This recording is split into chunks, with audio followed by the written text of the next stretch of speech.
Hey, good Sunday evening, everybody. Welcome into the Rocky Top Rewind. I'm Eric Kane alongside Brent Hubbs, and we're presented as always by our friends over at Spivey King and Spivey LLP.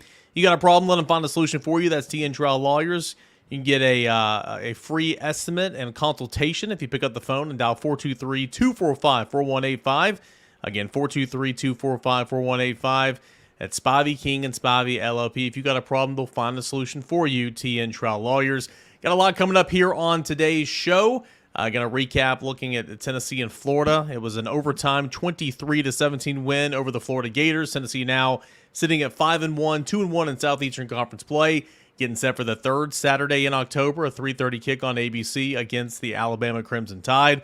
We'll look ahead to that. We'll look back and talk about Tennessee offense, Tennessee defense. We'll spend the majority of the time over the next hour answering your questions. So if you're here in the live chat, send in the questions. I'll put a star by them. We'll work those in throughout the hour. And then Austin Price is going to join us at 8:40 to talk about the game and a little bit about the recruits that were in campus for Tennessee's win over Florida.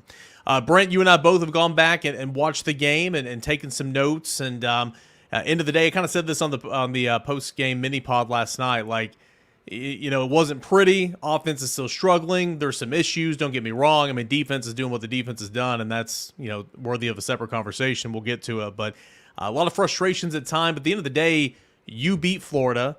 A lot of the times you were on the losing end in this football game to Florida. You found every way to lose, and you thought you were going to find a way to lose yesterday. But you beat Florida, a series that typically it hasn't gone your way. You won at home, and everything is still out in front of you. Good afternoon or good evening. Well, and that's the world we live in college football right now. I mean, it's survive and advance. We're not playing right now. We'll see what it looks like later on down the season. If you can get through, what does it look like when you can start stacking a bunch of one-loss teams up against each other, if that's what you end up having. But right now, I mean, it's a week-to-week survival deal, and Tennessee found a way to survive and move forward. Defense carried them again.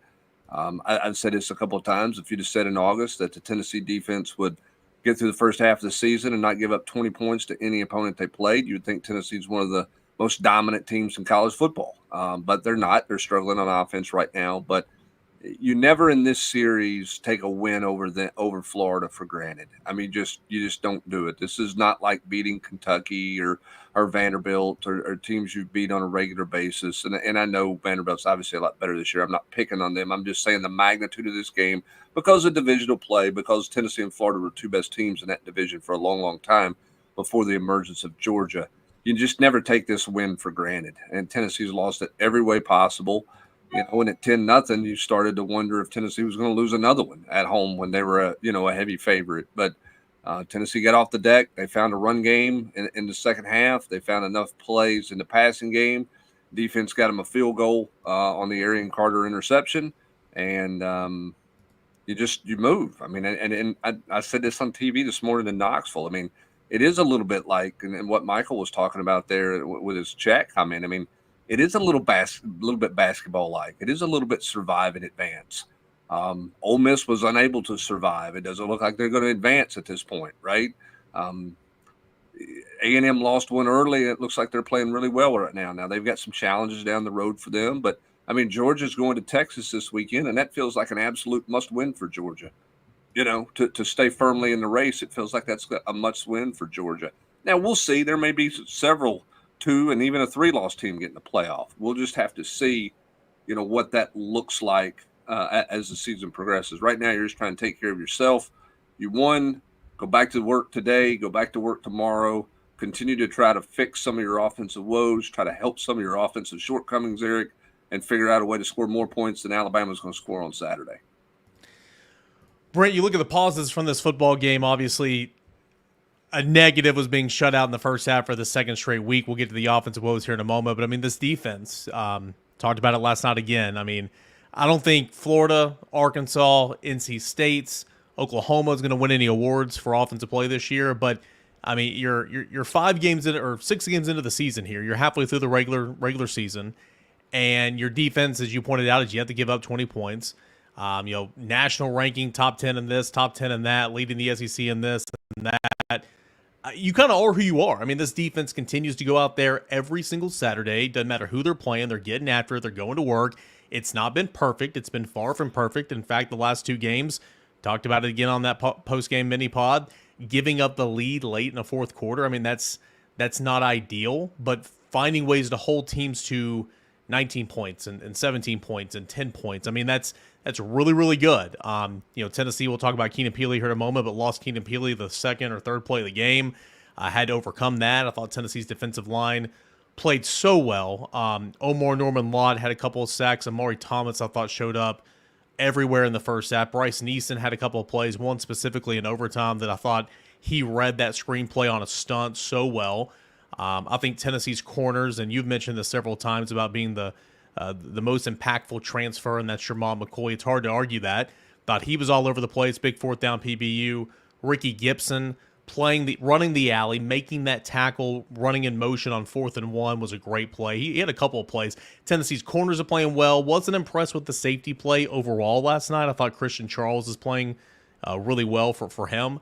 But the defense just continues to go out there and do it. And when you are playing defense the way you are right now, you're allowing yourself to be in games and win games for your offense to catch up. And I think that hope is just, hoping the offense can continue to improve week by week and getting back to those explosives. And then you put it all together, you're a pretty dangerous team. But this defense right now, carrying the team MVP, and another reason why they won last night.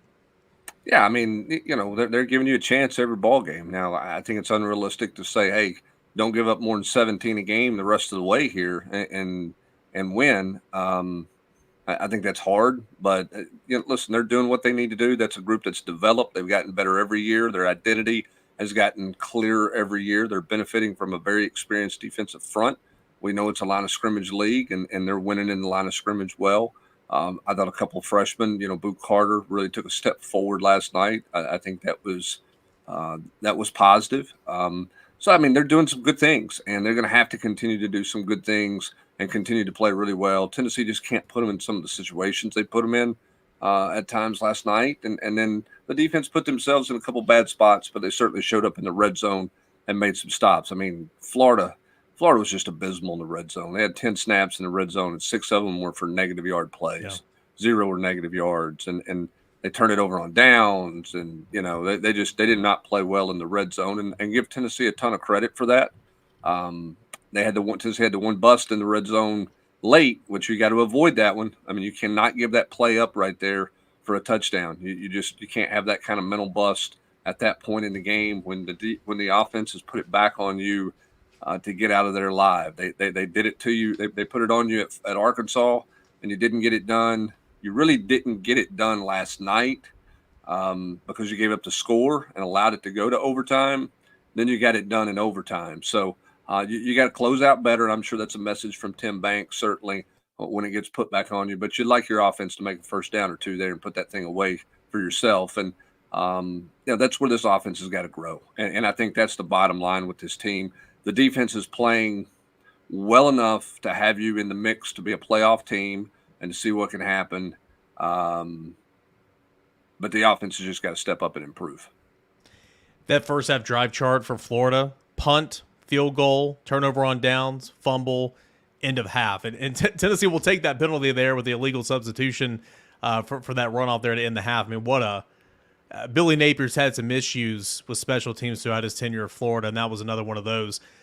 In the first half alone, I mean, Tennessee's defense kept them in the game the entire time, but the first half, Florida marched on Tennessee's side of the field on Tennessee's side of the 50-yard line on all 5 possessions in the first half.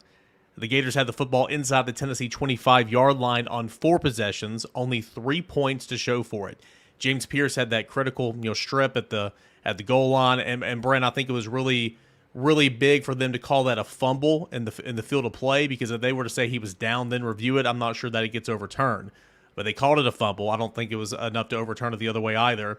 But James Pierce had that strip, which was huge. You had Ricky Gibson with the 4th down stop, and that was on back-to-back defensive possessions, and that halted long sustaining drives from Florida. In those 2 possessions where they couldn't finish, they went 18 plays, 151 yards, and they consumed 9 minutes of the game clock. I mean, Tennessee's defense, definition of bend but not breaking.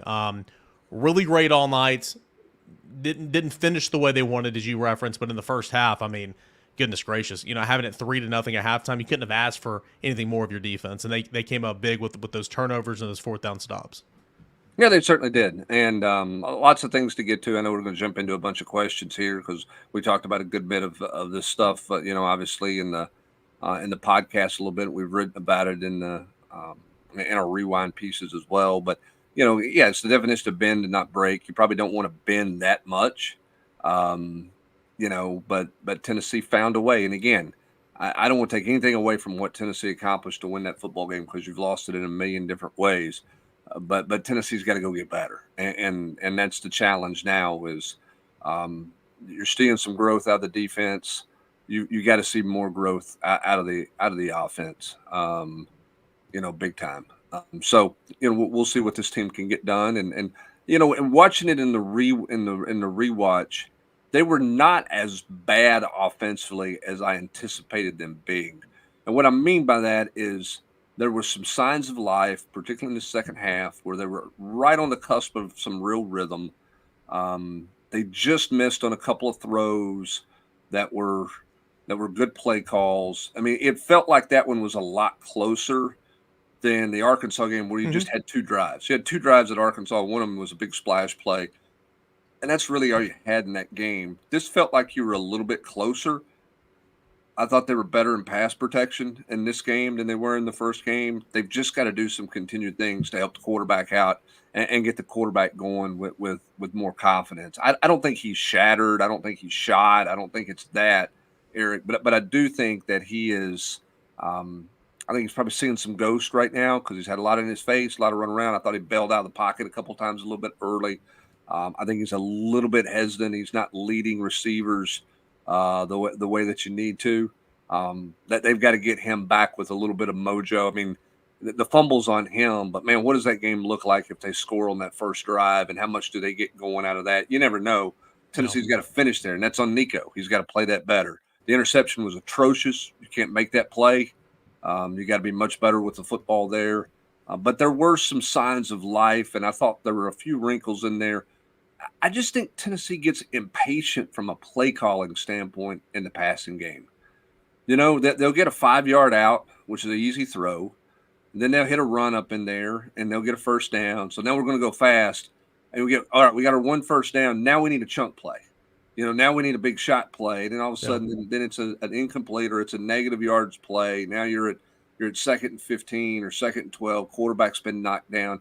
Just keep taking some easy stuff until everybody kind of gets going. I liked what they did in overtime. Donovan mentions this, I think, at the start of the chat log here.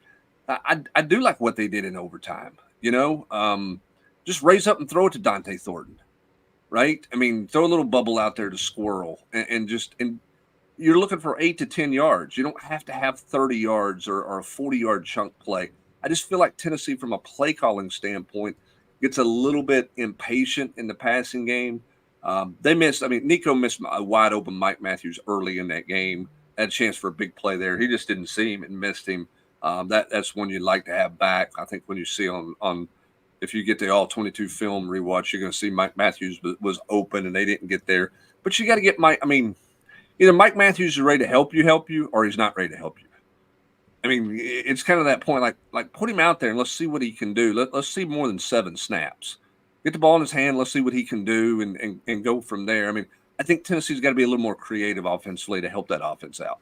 Yeah, and if it wasn't last game, then when's it going to be, right? Squirrel was battling in and out all game long. Respect to him because he was hurting, and you knew he was going to. That AC sprain, that shoulder is no walk in the park. And of course, Brew was limited, obviously coming off last week, but he played last night. Dante Thornton didn't play until overtime.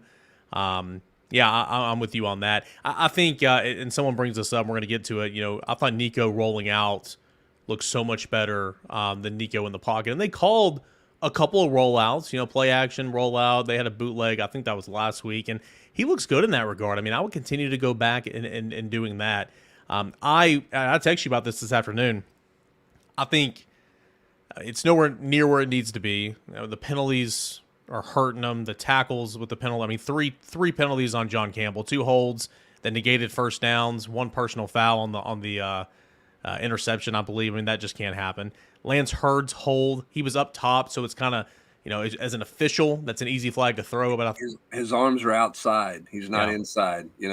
When the official sees that arm on somebody's bicep, he gonna throw that flag most of the time. I thought it was a ticky-tack call. yeah, agreed. Okay, I mean, I didn't think it impacted the play.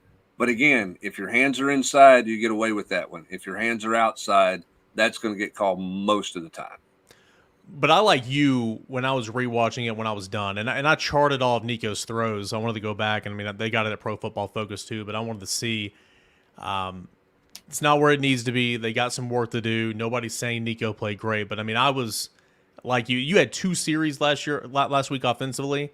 Tennessee had several where they did a lot of good things. They just didn't finish, or they shot themselves in the foot. And ironically, with that fumble on the first series of the game, man, when Tennessee was moving down the field, I've been begging for Nico to keep it a lot this year, because how is the defense going to respect that on the play action or on the zone read if he doesn't keep it every now and again? We had this conversation about Joe last year, and he did a couple of times, ran for a first down, but on that first series, he was trying to pull it out, and then, of course, the fumble, the exchange there.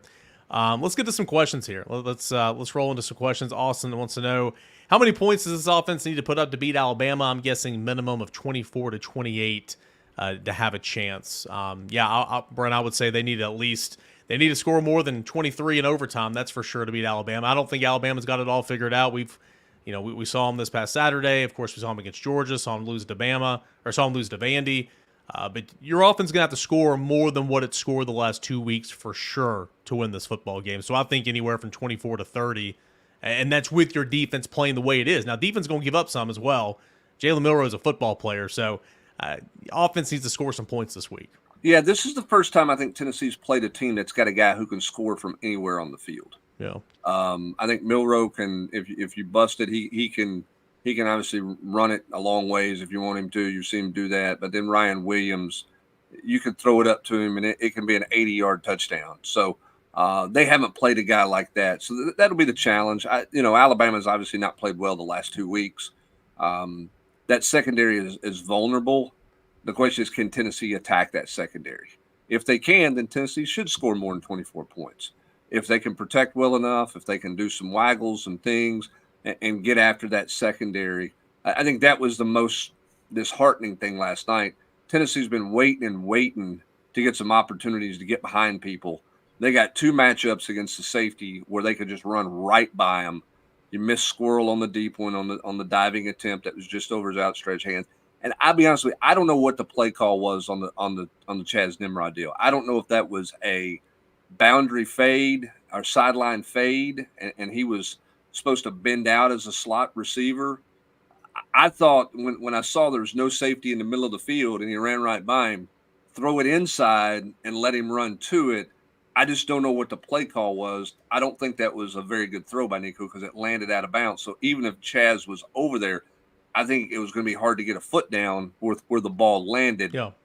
That just wasn't executed right. But, man, how many times have you been waiting? I mean, fans have asked on this show, they've asked on the podcast, mailbag podcast, message board, like, why can't they get anybody open like we saw in years past?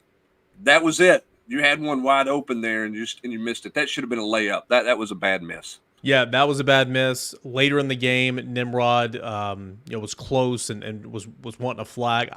Man, I thought that was a pretty good throw. I thought that was one that could have been connected on. Of course, one to Squirrel where Squirrel laid out. One to Brazel down the sideline where he makes the catch. He's pushed out of bounds. Again, it's close. And horseshoes and hand grenades, I get it. But it's not like you're that far off. And if one or two of those plays hit, it changes the game for sure. But again, that's not how it was on Saturday night. And this is an Alabama secondary that can give up some deep balls, that Yeah. you can attack them vertically down the field. I think Tennessee's got to figure out a way to protect well enough so that they can try to attack vertically. Rocky Top Golf wants to know, is it possible the offensive play calling hasn't been as aggressive this season because we finally have a good defense to fall back on? Now, easy answer to this is no. But, you saw at Oklahoma, right, where they were at tackles, where they were trying to protect Nico, and the way the defense is playing, they rode the defense to a victory. I think that at points in times, third and long or whatever, they're just being conservative because they can fall back on that defense. But overall, Brent, I think that you want to play complementary to your defense, but you're struggling offensively. You're struggling to protect. You're struggling at the quarterback to process, sometimes making bad decisions. It's more on the offense. The offense is having its own issues, but at times I do think that the play calling is affected by that because they're just being a little bit more conservative. Yeah, but when you're trying to put a game away in the fourth quarter, you got to be able to make a throw. I mean, I'm not saying a home run throw, but you got to be able to convert 2nd and 7 at Arkansas when you got an open receiver across the middle. You've got to be able to make, because you're just not going to line it up and run it 3 times consistently in the final 4 minutes of the game. I mean, we compared it last night that the SEC kind of feels like the NFL right now. How many NFL teams in the final 4 minutes just say, "Hey, we're going to turn and hand it, and we're going to go to the house"? Or do they have to make a play in the passing game? You got to make a play in the passing game. Yep. And so Tennessee's got to execute better in critical situations. They've got to have some better answers for Nico in those critical situations. And they've got to execute much better when whatever is called there, that you can convert 3rd and 5 for a first down late in the game, that you're not afraid to call that, that you're not afraid to call 2nd and 7 across the middle at Arkansas, which you failed to execute. You got to be able to make those plays. And so, yes, he clearly took the foot off the gas at Oklahoma. I don't think he took the foot off the gas last night. I don't think he was conservative in the first half last night. I think he was maddened by it all last night. And I think if you watch the post-game press conference, Josh Heupel, that's about as close as you'll see him as at a loss for words. Like when he got offensive questions, there was a pretty good pause before he answered questions, because you could tell he is a frustrated football coach with his offense right now. Yep, he certainly is. Austin wants to know, do you think we can overcome Keenan Peely, T-Lander, and then who? Certainly didn't look good last night with Keenan Peely going down a couple plays in the game. Was out, and you could kind of got a glimpse of what it would be like without him. It was a whole lot, and Tennessee was unique last night as well. They were playing 3 backers, part of the game plan early on in downs, and they would shift back to their base, and Boo Carter would come back on the field, and one of the backers would go out. But it was a lot of, obviously, Jeremiah T-Lander along with Aaron Carter, but Caleb Perry played 36 snaps, I think. Jalen Smith played a lot, and I don't think he had a particularly good game, but something you wrote about in your 10 things. I mean, the fact that they got him some run at NC State and some of these other teams, it means he wasn't lost last night. I think Edwin Spillman, Brent, when and if, whenever he comes back, is going to be in that rotation, if you're down Peely. Because he played some meaningful snaps against Oklahoma a couple weeks ago. So, we'll see exactly what the prognosis is. It doesn't feel like it's good, which is a shame. But Tennessee at least is in a better spot now than they were last year. Way better spot than where they were in 2021. But it's still a spot you don't want to be in. Yeah, I think the question is, does Caleb Perry move inside? Who's your backup to Jeremiah T-Lander in the middle? Who's your inside guy? Because Spillman's played outside. I don't think you're going to cross-train him and have him ready. I think he's going to stay out there.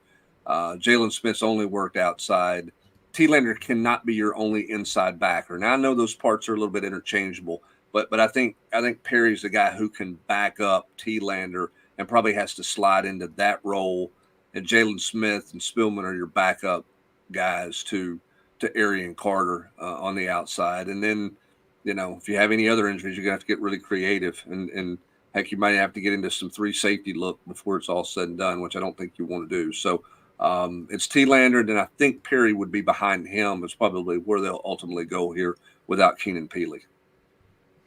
Let's go to Mark, and it says, hey, is Lance Hurd replaceable? What did you think of Lance Hurd's play yesterday compared to Arkansas? I think that it's still not where it needs to be. Same for a lot of those guys up front, okay, not just singling out him. He had that holding call we already talked about. He had a critical block there on the pull, and he led up and actually had a block there at about the 10-yard line to get Dylan Sampson in the end zone. I thought was big. Not where it needs to be, but I saw a little bit of improvements. What say you about Lance Hurd? Because to be completely frank, it's hard to be worse than where you were a week ago. Yeah, I mean, I thought he gave up a sack on that 3 consecutive sack deal. Really bad balance with his feet, lunged forward. Pretty easy inside move by the defender. Didn't have to be elite with speed to get inside for the sack there. I thought that was his worst pass set of the day. Some of the other stuff wasn't awful. they completely, and when I say they, I mean everybody on the left side butchered the first run or second run of the last drive in regulation. I have no idea what that was supposed to be. That was a left-handed run or a left-sided run for Dylan Sampson. The end goes and splits Andre Carrick and Hurd almost untouched. So Sampson bounces, and Dante Thornton's playing in that at that role because he got in on that last series before overtime. He didn't block anybody off the corner. Hurd takes a couple of steps forward and never touches anybody. I don't think that was a lack of effort play. I think that was a bust by that side. I don't know if it was called wrong in the huddle. I don't know what happened there, but that one did not look right. Um, I thought Hurd was better in this game than he was against Arkansas. I thought his tempo was better. There are times where he puts it together and it looks pretty good, and there are times where he gets himself in trouble with some questionable footwork. And so I do think Tennessee feels like he's a better option than Larry Johnson is right now. They are rotating Dane Davis on that right side with John Campbell some. So I think that you're going to continue to try to get Lance Hurd to come along, and I think he's going to be your guy. I don't think that you're going to see. I don't think you're going to see him pull them out of the lineup and go with Larry Johnson. And I'm not trying to pick on Larry Johnson, but Josh Heupel took the foot off the gas at Oklahoma to protect his quarterback because he didn't feel like he could block anybody off the edge. Yeah. So we'll see. I mean, they have to play better. I mean, they do. I mean, one of those sacks too in that 3-sack set was the running back didn't set hard enough. I mean, he got pushed back 3 yards. Like he's got to be more physical at the point of contact there on a stunt. And then they had another one where they just missed the stunt and didn't handle it the right way. So he was better than he was against Arkansas. Probably not as bad as everybody wants to make him out to be, but by no means dominating as some other people have wanted to make him out to be.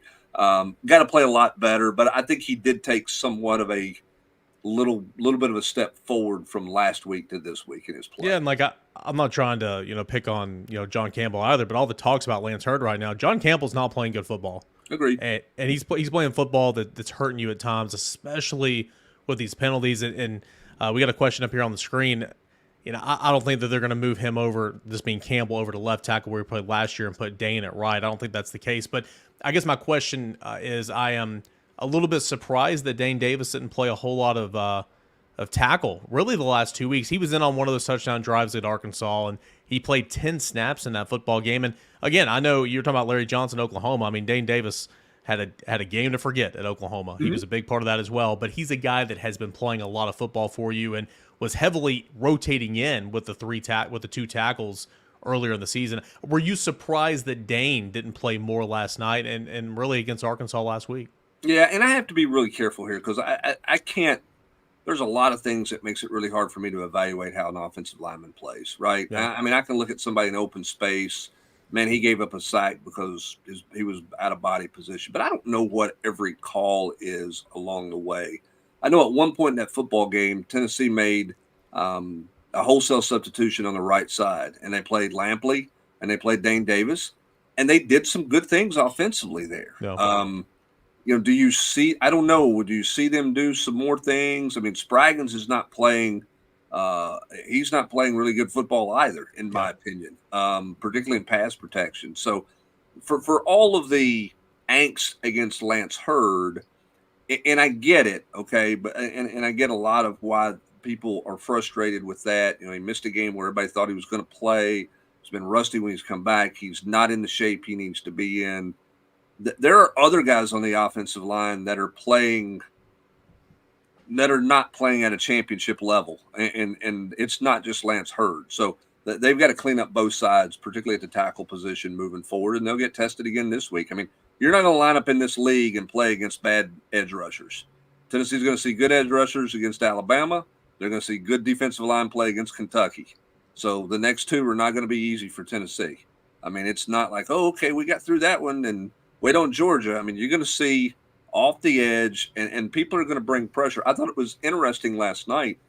Florida did not change anything schematically of what they do. They wanted to win an early down, and then they were bringing people on third down. They got a third long, they were coming. And that's what they tried to do.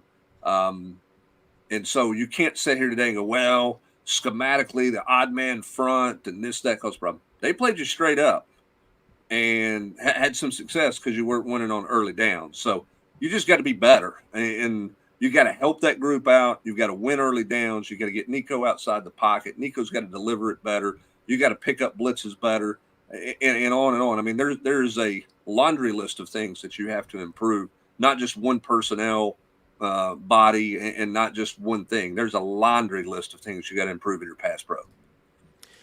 Vols time sends us in a super chat, so we thank you so much for that. Really appreciate it. The question is, should Tennessee use a 2 QB system in a game to push Nico?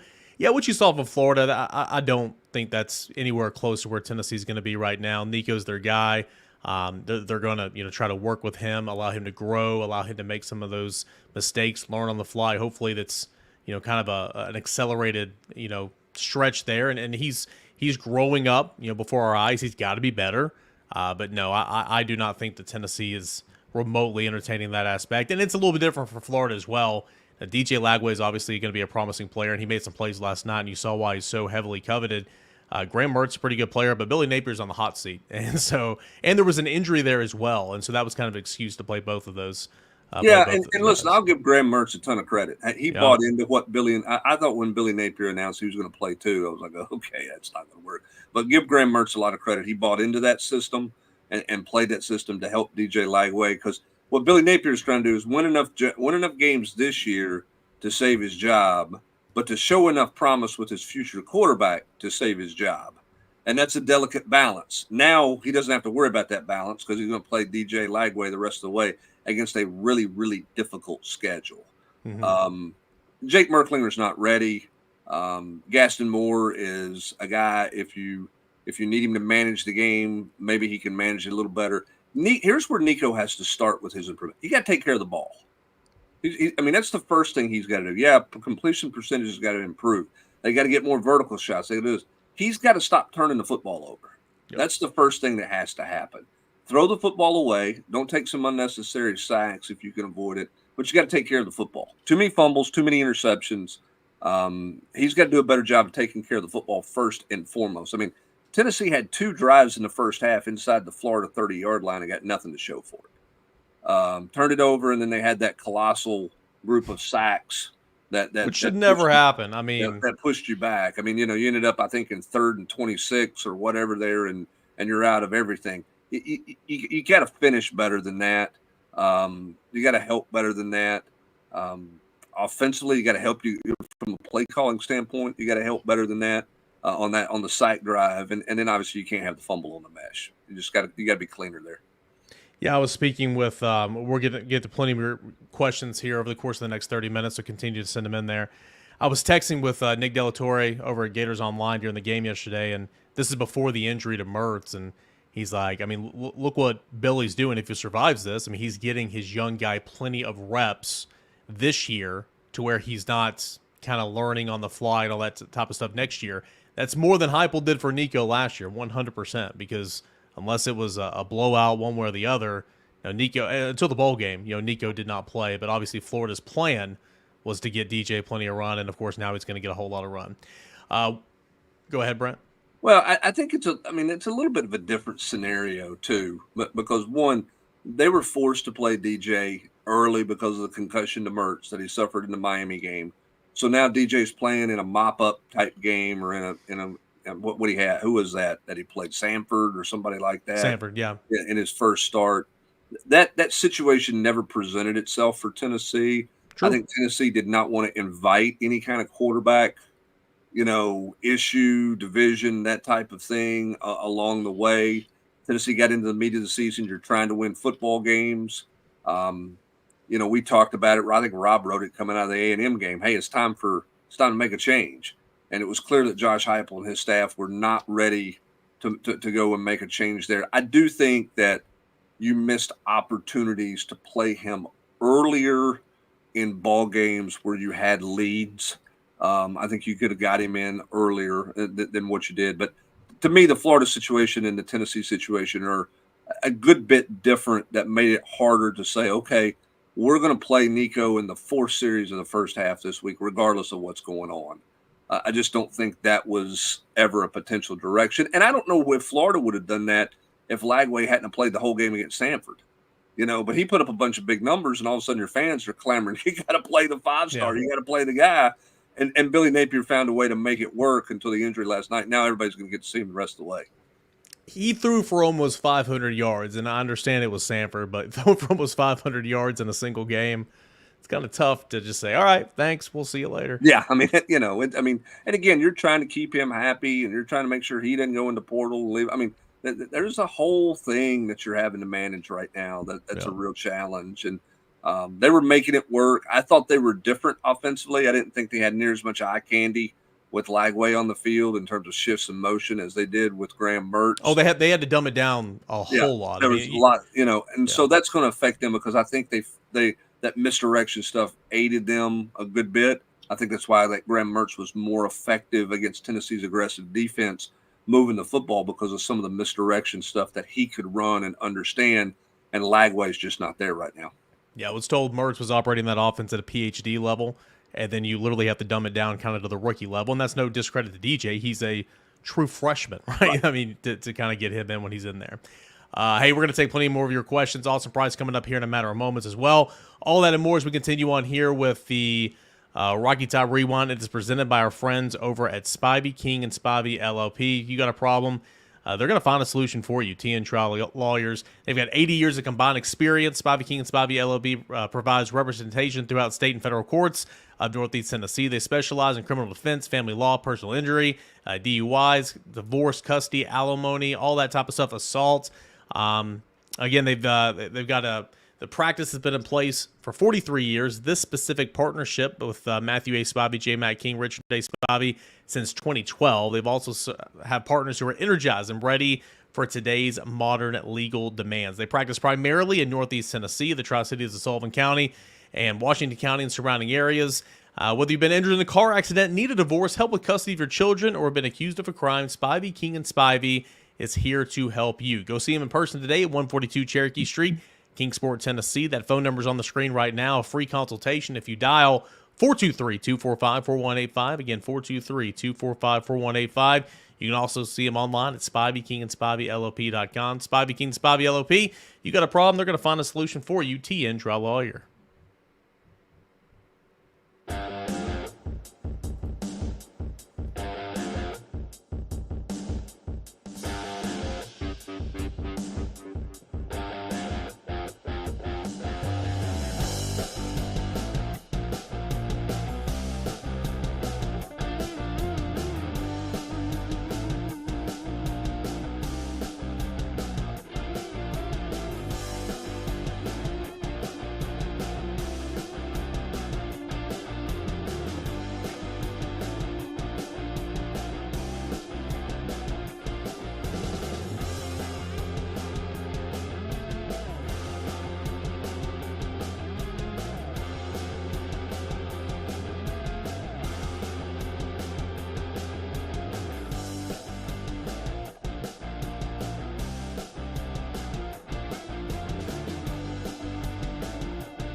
Welcome back into the Rocky Top Rewind every Sunday night during football season here on the Volquest.com YouTube channel, presented as always by our friends over at Spivey King and Spivey LLP. All right, let's get back to your questions. We'll be here till 9 o'clock, so send those in, and we'll do our best to kind of work through those and answer them.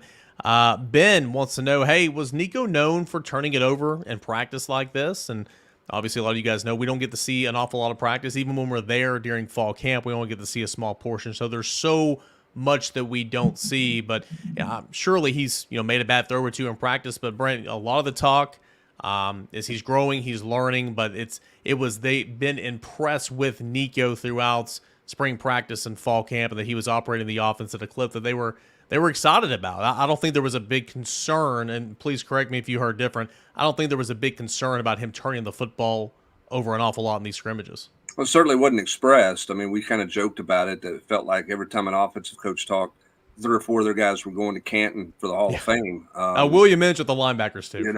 We'll throw William in there as well. I mean, there was a lot of glowing remarks, and I remember interviewing Joey Halsey for Volquest, and he talked about how Nico didn't make the same mistake twice, and with eyes read an elite level and different things like that. So no, I don't think he had some of those things taking place. I don't think Nico has, quote, regressed. I think Nico is a little bit shaken right now because it's been so cluttered around him in the pocket. He's been hit. He's had to move. I think it's taken his eyes off the field. I think it's taken his timing down a little bit. I don't want to say he's seeing ghosts, but I do think that I'm not sure he's as confident as a quarterback and a thrower as he was going to Oklahoma. And that's something that Tennessee's got to help him get back. And I think they started that process a little bit in the second half, but with how much they moved the pocket, I think that's got to continue. Yeah, again, I thought, I told you this afternoon, I thought he looked poised, confidence, when they were rolling him out. The field shrinks, but I thought he looked really good when he was rolling him out. But, get it in out of your hand. Yeah. Speed up. Okay, it's not 7-on-7. You know what I'm saying? You got to play fast. Get it in and out of your hand. Have things for him available to get it in and out of his hands quicker. And let him play more outside where it's not as cluttered. I know we talked about, man, they're going to be able to throw it in the middle. The middle is going to be the great divide. It's going to be this, that, and the other. Well, right now the middle is not the great divide. And they're trying to invite you to throw it in there a little bit, and they're eating you up in there. So I think trying to get it outside where there's a little bit less clutter with his arm strength is not a bad thing as well. I thought they should have done a little bit more of that last night than what they did. I thought they did a good job of that in overtime. I think you can continue to do that. I like the rollout 14-yard pass on the opening play from scrimmage. It's 2 weeks in a row they've gone with that. I think there's some of those things there they can go back to and be pretty repetitive with that. Again, I think they get a little impatient and a little greedy in the passing game after a couple completions. It's okay, we got to go big. You don't have to go big. Yeah. Go 8 yards. Play 2nd and 8 or 2nd and 2. It's not a bad play.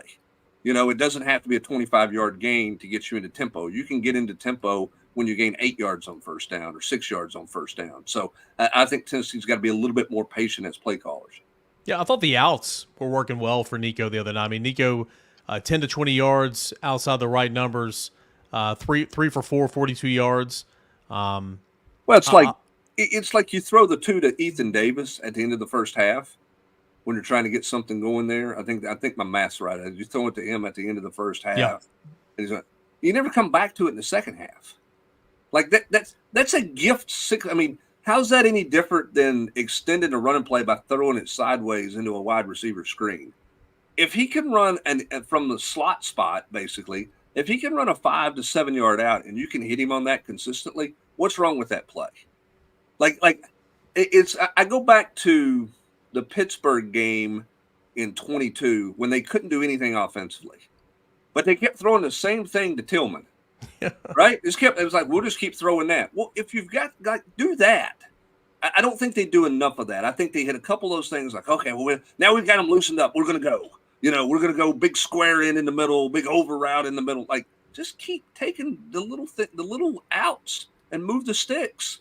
Get them softened up that way. Then you can go do whatever you want to do. But 2 completions is not enough.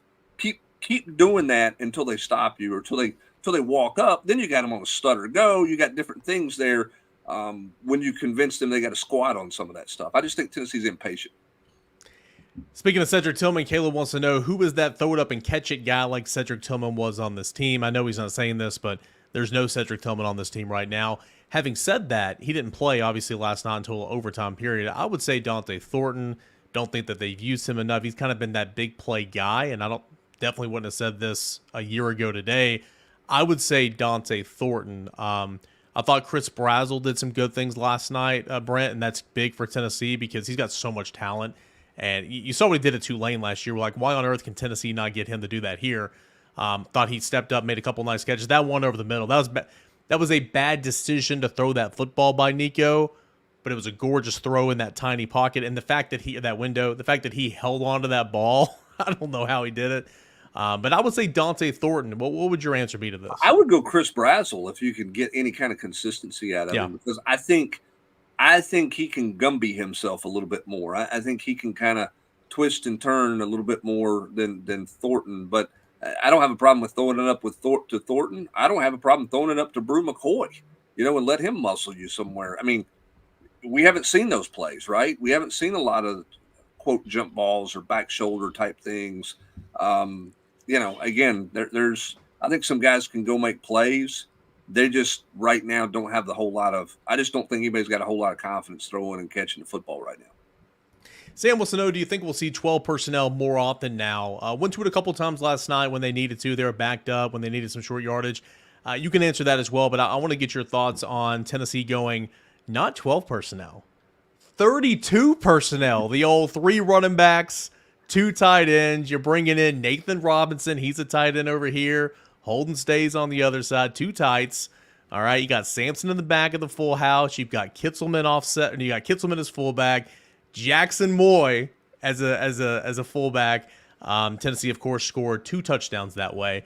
What'd you think about the that set for Tennessee, and of course Tennessee's use of 12 in yesterday's game? Well, I thought it was a nice wrinkle in short yardage. I mean, listen, one of the concerns you have with Florida is they're just big up front. They're really big. I mean, and not just 21 or whatever his number was. I mean, but 88's a big body guy. I mean, they got some big people up front. And I thought that was a nice wrinkle Tennessee showed. Listen, I'm all for being under center when it's 4th and less than a yard. Don't run jet sweep on 4th and inches where you're 5 yards behind the ball in the shotgun like Florida did. I'm all for getting up when you have a 240-pound quarterback. Yeah, I'm all for getting under center and get going forward. But no, I liked what they used and how they used it. I thought it was extremely effective, and I think that can continue. Will we see some 12 personnel in the right defensive structures and formations? Yeah, I think you could see some of those things. I think a little bit of where Tennessee's at right now is I don't know what their identity is other than Dylan Sampson. Like Dylan Sampson's going to get 25 to 30 touches a game. Okay. All right. That's your identity.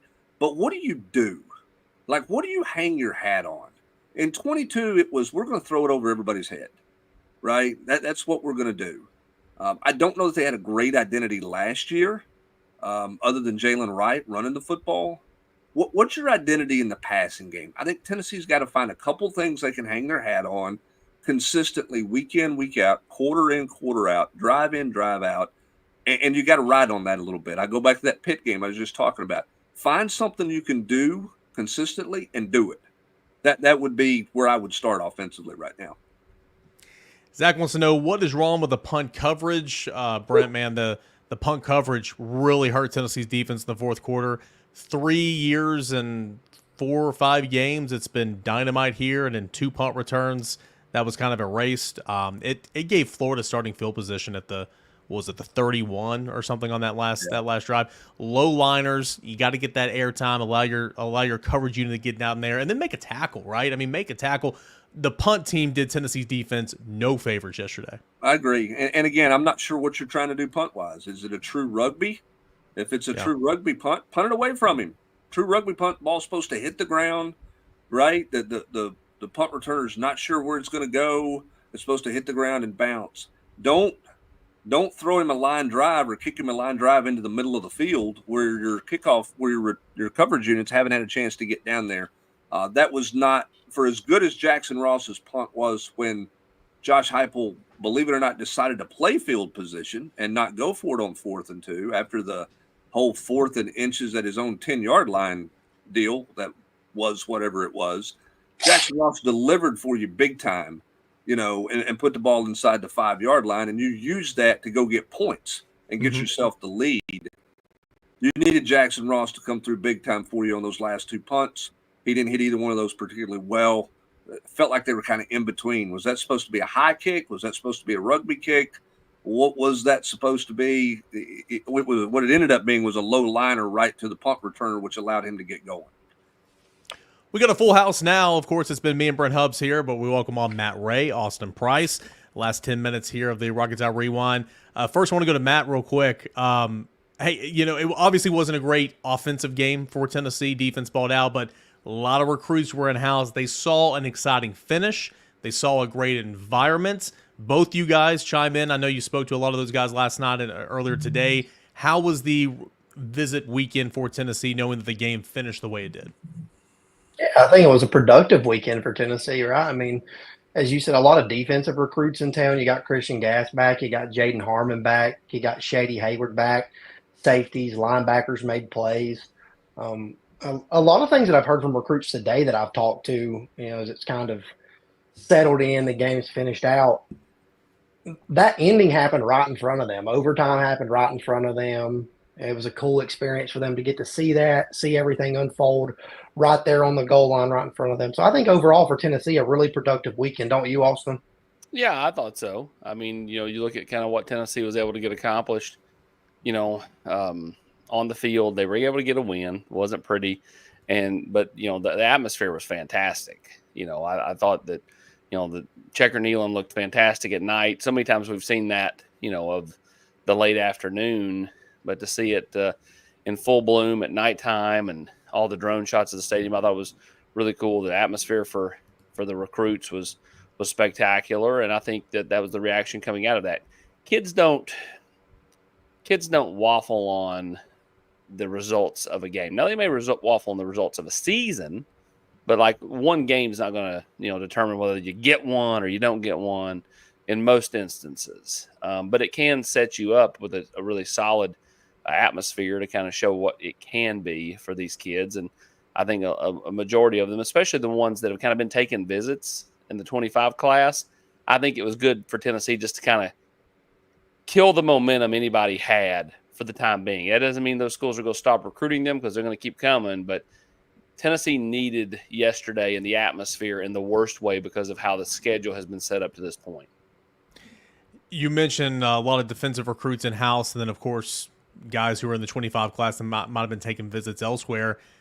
You guys caught up with Christian Gass and said, hey, I'm locked in with Tennessee. That was probably a really fun game for Gass to see, especially the way Tennessee's defense balled out. Yeah, it was. I mean, it was his first SEC experience, in terms of a SEC versus SEC opponent. He saw Georgia earlier in the year play Tennessee Tech, but I mean, he'll be quick to tell you that doesn't, match up to what he saw last night.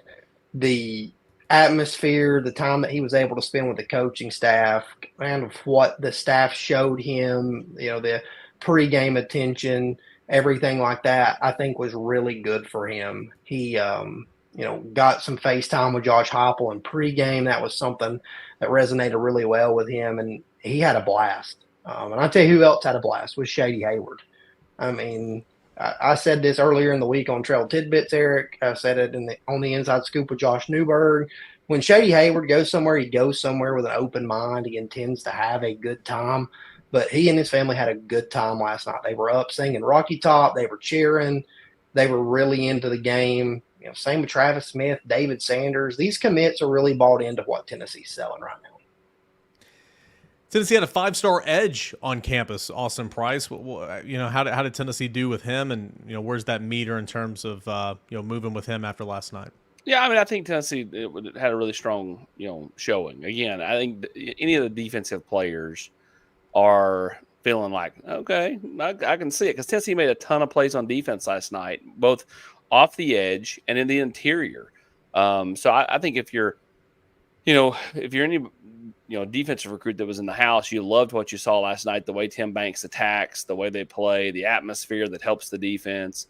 And let's face it, Tennessee's done a nice job of recruiting edge players, under Josh Heupel. And that resonates with kids when you see James Pierce and you see Josh Josephs. And there you're in your second series of the game, Hubbard, and you've got, Caleb Herring coming into the game. And I thought Caleb, for a kid that still not played a ton of college football, I thought he held up pretty well last night. Well, again, you're taking young players and getting young players on the field. And in this day and age in recruiting, that's what guys are looking to see. Yep. You can tell them all the time, Matt, hey, you're going to play. You're going to play. I got to see it, man. I got to see it. I'm seeing these other freshmen ball out places. I want to see you ball some freshmen. Saw what Boo Carter did last. Sorry to cut you off. Boo Carter. Yeah, absolutely. I mean, those are selling points, and that's important in recruiting.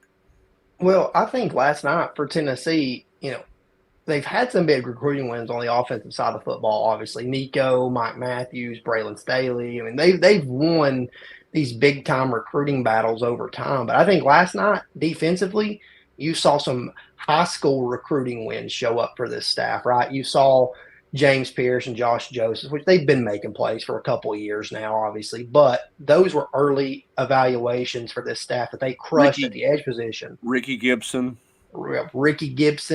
Arion Carter, and David Hobbs made a play there in the third quarter. Yeah, T-Lander. I mean, and then obviously, like you said, Boo Carter was electric, in and around the box last night. Question for you guys. Anybody can jump in here. Brian wants to know, is Brew's injury a liability right now? Jet sweep was the only time that he touched the ball. Are teams ignoring him due to his limitations and focusing on other receivers? We talked about that on the Nation tonight. Like, I'm not saying you don't put Brew on the field, because I still think he can do some good things, but I think you have to branch your rotation out a little bit. If you're that hampered, I mean, Squirrel, how many times last night? And it was a couple. It wasn't just the one time at the end of the game where he was hanging that shoulder from the AC joint. Like that's, I mean, sometimes, like being tough is great, but not to the hindrance of the team. And so like, if you're not going to throw it Brew's way because he does got a couple fingers that have ligament damage and he's got a splint on there, then, does he need to be in the game? I mean, I think, they have to really think long and hard about, kind of their receiver rotation due to the injuries. If there weren't injuries, then go with what right? But I think that you can help Brew, you can help Squirrel, you can help Dante Thornton. I mean, for a guy that was basically held out the entire game, once Dante Thornton did catch the ball in overtime, I mean, he looked pretty explosive to me. So, I think you help them by giving Mike Matthews more run. You help them by, look at Chris Brazel last night. He rewarded more run with, I thought, his best overall game at Tennessee. When Dante Thornton came in overtime and they went a little tempo there, he came across the formation on a motion. They hit a run. And then he's lined up on the outside. He's waving. He wants the football. He had a one-on-one situation. He wanted a jump ball in that situation. I mean, I thought, for a guy like that, he looked like he wanted to make some plays. And, I think with Brew and Squirrel being banged up, I think you got to give Mike Matthews some run at some point here in the near future. Again, you go into a game this week where it's all on the table again against Alabama, and this is essentially a play-in game in some ways. I agree. And, I think you've got to find a way to create some explosives, and Alabama's going to do it with a freshman wide receiver that, if you haven't heard, he should still be in high school. So he's just 17. Well, I mean, he turned 18, Matt. You got to beat on that. When's his birthday? I think it's February. I mean, he's going to play this whole season at 17. Mike Matthews has played 13 snaps last night. That tells me that you have a limited number of plays you're comfortable with him running.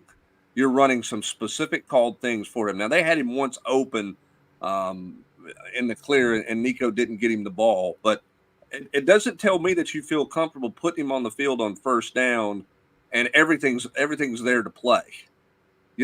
Otherwise, to me, you're playing him more than 13 snaps. And I just don't think, for all the talk about where Mike Matthews is, Austin, it doesn't feel like they're comfortable with him taking a high volume of snaps right now. It's either that or they get so locked in with their group in the game. They got 74 people in golf shirts on the sidelines, and 12 of them have iPads. They know how many snaps somebody's playing. I don't disagree with anything you're saying, but we know that this staff has got locked in with guys, and they just don't rotate a ton. I mean, it's one of the two. Maybe we should ask Josh Heupel tomorrow. The bigger question is that a Reese's hat, Matt, or is that a Dukes of Hazzard hat you're wearing there? I'm trying to figure out what it is. Glacier National Park. When you're back further away, it looked orange. Once you leaned in, we could see it was tan. Let's end on a fun one, because AP, you actually brought this up on the pod last night. Michael wants to know, does Sampson break the single season rushing record? He's just barely below pace right now. 15 rushing touchdowns is where he's at, second in the nation, first in the SEC. 28 rushing touchdowns in his career. That's tied for fourth all time. The 15 right now for single season, it's fourth all time. AP, does he do it? Well, I don't know about the yardage record. Obviously, that's held by Travis Stevens, 1364. But the touchdowns he's going to absolutely break. And Hubbard, I thought your stat last night about G. McEver was way more impressive than anything I've heard. I mean, and G. McEver, I mean, did he play with leather helmets? I mean, like that. He played a long time ago. He's 10 away. He's 10 away from setting the career mark for touchdowns, for rushing touchdowns in a Tennessee career. If he's going to have a chance to get Stevens' record, they're going to have to find the run game in the first half. Yeah, I agree. They can't bank on him getting 112 yards in the third and fourth quarter like he has the last 2 weeks. They got to find something in the first half to help this offense. It'll be rougher sledding against Kentucky and against Georgia. Now, if he can somehow manage through those games with 100 yards, I think he might can get there because he's going to get some type of postseason game, whether it's a playoff or not. One would imagine if he chooses to play, if it's not the playoff. So, yeah, I mean, I think he can get there yardage wise, but he's absolutely going to break the single season touchdown record, and we'll see about the other. We got a lot coming up this week. Still plenty of talk about Florida. We got rewatch pieces up there. We got reaction from recruits who were in house. Austin and Matt caught up with a bunch of those guys. All that and more. It's over at Volquest.com. We're looking ahead to the third Saturday in October. Stock reports coming up tomorrow. We'll have the Rocky Top Roundtable, Volquest podcast. No better time to join us than right now, Brent Hubbs. Halfway through the regular season, it goes by in such a flash, but a huge stretch of games. You just beat Florida. You got Alabama at home this weekend. Plenty of conversation and a great time over on the General's quarters. No doubt. I mean, you're right. You're not exactly where you want to be. I mean, you feel like you should be unbeaten because you gave a game away at Arkansas. But listen, you're in October, and every game you play in October counts. It's important. And with each one you win, they get more and more important. So we'll see if Tennessee can find a way to win this one at home this week. The schedule is at home, which helps you. But yeah, I mean, there's a lot of football stuff going on, and this team is in the conversation. You just got to keep winning to stay in the conversation. And we're going to do everything we can to find out who's available, who's not available, what they're going to do, how this changes and how they adjust to this and that moving forward. So we got plenty of coverage all week long with football. Basketball's getting ready to get started and cranked up. We got some fall baseball notes from you, tons of recruiting from these guys here as well. It'll be a huge recruiting weekend for Tennessee this weekend with the 3:30 start. They had to survive September, as Austin said, with no atmosphere. Now they've got back-to-back weeks that are as good as anybody's had in the country on their home venues. So Tennessee's got to take advantage of that in recruiting. He's Brent Hubbs, Austin Price, Matt Ray. I am Eric Kane. As always, thank you so much to our presenting sponsor here, the Rocky Top Rewind. That is Spivey, King, and Spivey LLP. You got a problem, let them find a solution for you. TN Trial Lawyers. That phone number for a free consultation is 423-245-4185, 423-245-4185. Thank you guys for joining us. Thanks so much for the questions throughout the show every Sunday night during football season, 8 o'clock to 9. Volquest YouTube channel. We call it the Rocky Top Rewind.